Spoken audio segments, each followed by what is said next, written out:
We have actually two, so we're the only historical society in the state that is fortunate to have two dugout canoes. That's pretty cool. Our Minnesota River canoe was found in 1982 by a couple local people, and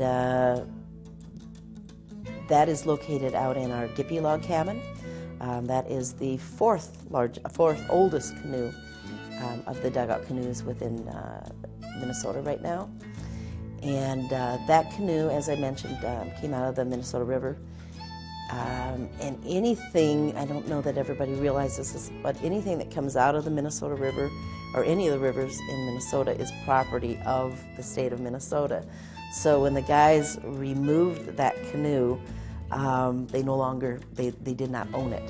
And so there was some discussion back and forth on what happens to the canoe, and our organization was fortunate enough to be able to bring it down here.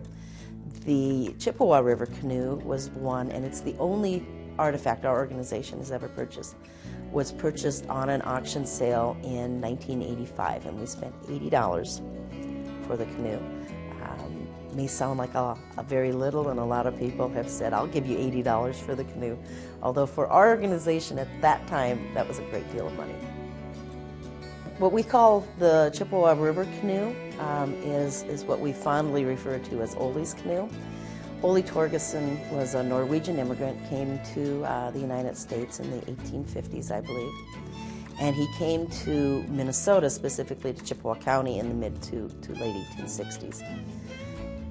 When we received the Chippewa River canoe, we were told, and our records show that Ole Torgerson made this canoe in the 1930s, which was kind of pretty cool, and that's what our records show, and we had no reason to not believe what the story was told to us.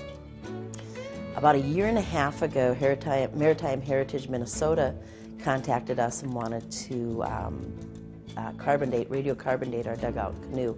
They knew about the Minnesota River one because that was on the state archaeologist list. But I mentioned to them that we also had a second canoe. And so they came in to radiocarbon-date it. We send our samples to a Beta Analytic in Florida. So, we don't do it ourselves. We just take the samples, and there's a special way you have to do that too.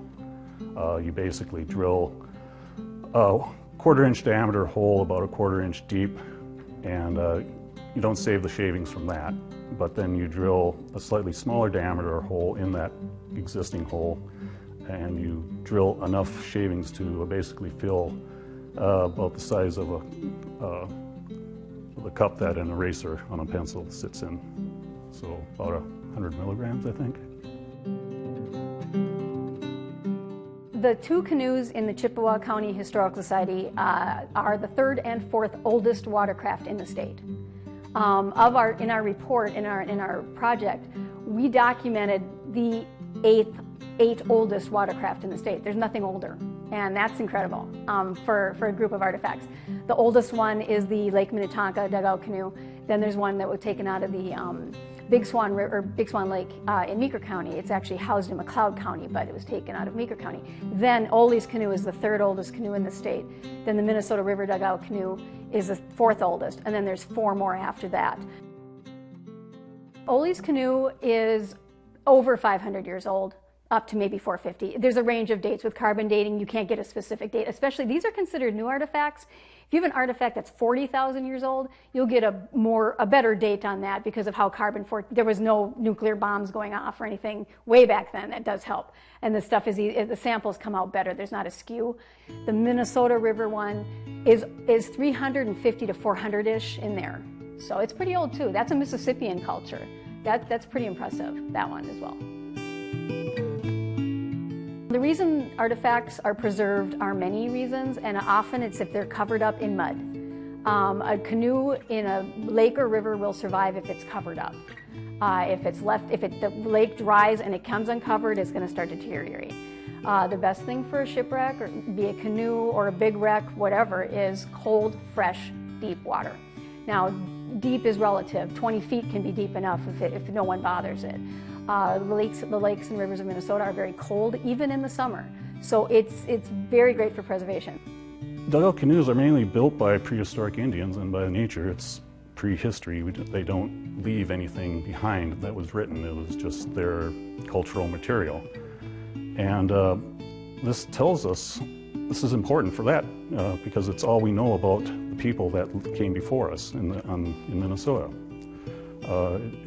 And in a sense, dugout canoes were probably the most technologically complex thing the Aboriginal peoples built back then. And to me, that's very interesting. A dugout canoe is constructed by what we think. This is from North Carolina, because there's one picture from the 1600s, literally a lithograph, of Native Americans burning the inner bits out of a fallen tree trunk. They firstly burned the tree to get it down, because they don't have axes or anything like that. They didn't have those kind of tools. So they'd fell a tree by burning it, and then carefully burn the inside core out of the tree trunk as much as they could, and burn that out to get rid of that wood. And then, as far as, it depends what time of history we're talking about, the older canoes in Minnesota, including Oldie's canoe, and the Minnesota River dugout canoe that's also in Chippewa County. Those two were then finely carved out using chipped stone tools. Right now, it's kind of exciting. We've been working on an exhibit that will totally focus on our dugout canoes inside my office building. We had a mural commissioned last year.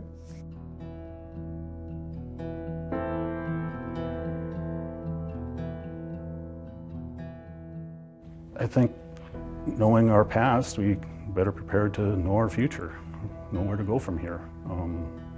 I think our past is interesting, as is. You don't need to embellish it or anything, you can just study it.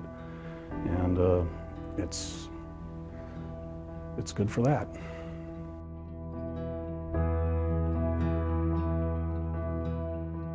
I think every historical society in the state and in the country has amazing treasures within their collection. I also think we all somewhat take for granted what we have, and we don't always realize what we have until somebody comes in and really points those things out. I think for Chippewa County to be able to have the third and fourth oldest canoes in the state of Minnesota, and have the canoes that are the most intact and in the best condition, is beyond amazing, in my opinion.